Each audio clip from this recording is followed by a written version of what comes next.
Right, the next player, is he being held hostage in air quotes? Josh Windass had his option triggered. He's a Sheffield Wednesday player for another year, unless again he is sold.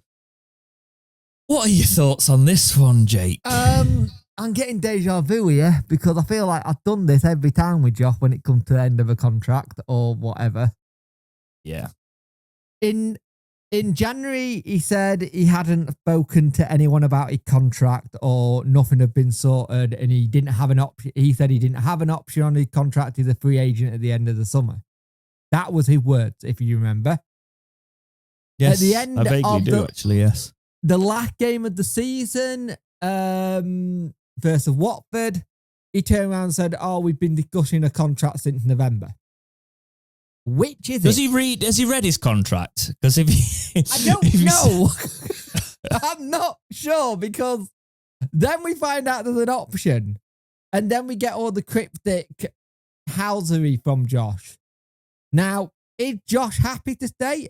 Who knows? Because he did sound like we'll see what happens in the summer. Maybe you'll find out more in his documentary. Is he trying to hype up his documentary done again? Because that coming out soon. With Josh, I never know. I never know what to think or what is going to happen next. Stats-wise, it's a business decision from the club. He's played 44 times this season. He's scored 13 goals and he's got 5 assists. In the terms of what they call football, that's 18 goal involvements in the championship. You're going to exercise the option on him. And here's the thing as well.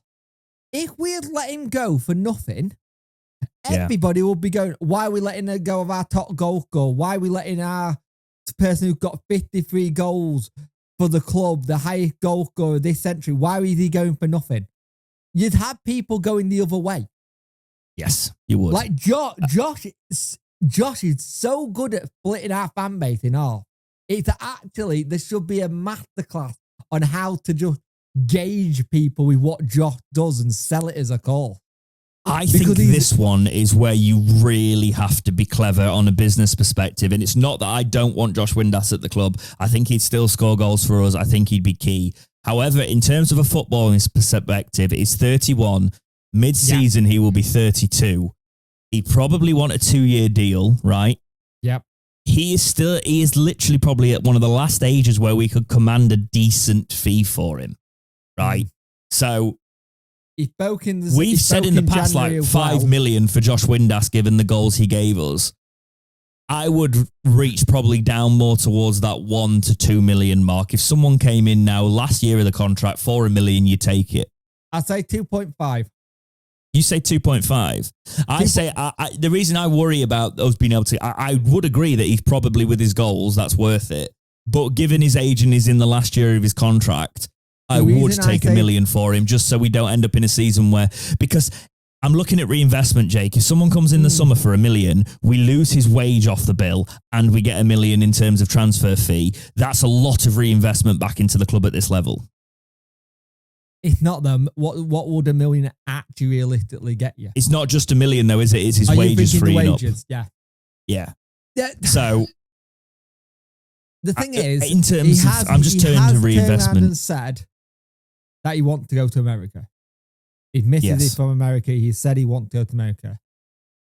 Whatever happens I tell you what, we've got a deal for you, MLS clubs. $5 million for Josh Windass. That's a steal.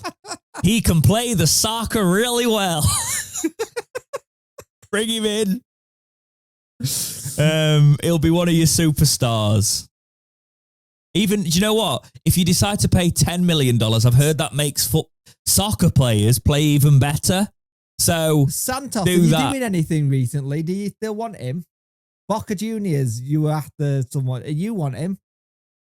I think we have to sell. I would happily have him here, and I wouldn't want to be in the situation where at the end of the season we're going, why didn't we just get rid when we could have made money? I just hope that what we're seeing from Josh isn't going to be him trying to force a move out.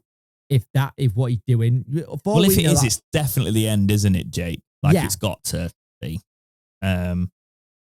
I think for him, it's kind of ruined his vision of if he hasn't read his contract, he didn't know of an option. He's just become the club's best goal scorer in the 21st century, right? Yep. He's done that towards the end of a season where he thought, right, I can bow out here and I can go to the MLS and retire in the MLS or whatever. But this has possibly put a spanner in the works there. I don't want it to be a bitter end to the situation. Given he came in with controversy, you know, like Wigan fans didn't like him, etc. He's got sort of, he's even sort of said it might be his persona, etc. Wednesday fans have treated him well, I think, Josh Windass. So I think let's not have the bitter ending. Let's make it work for both parties here. Let's have a good bid come in. You know, 2.5 million, Jake, I completely agree with that. That would be fantastic. His market value has started to plummet, though. So it's that whole thing. If the ideal situation you would want in a kind of football club being run properly would be that, hey, Josh, we're exercising your option, but if a club comes in, we're going to let you know where it is and stuff. Well, we know a priority to you is America. If a bid comes in for America, we'll let you know what it is. We'll accept it and let you do all the rest of it. You sit down and you had that. If a bid comes in, we're not going to stand in your way. Kind of thing. But I don't think that had that conversation. In the business sense, this makes sense. If you look at it in the business sense, this makes 100% sense. Absolutely. You don't get rid of your top goal scorer on a free. That would be ludicrous.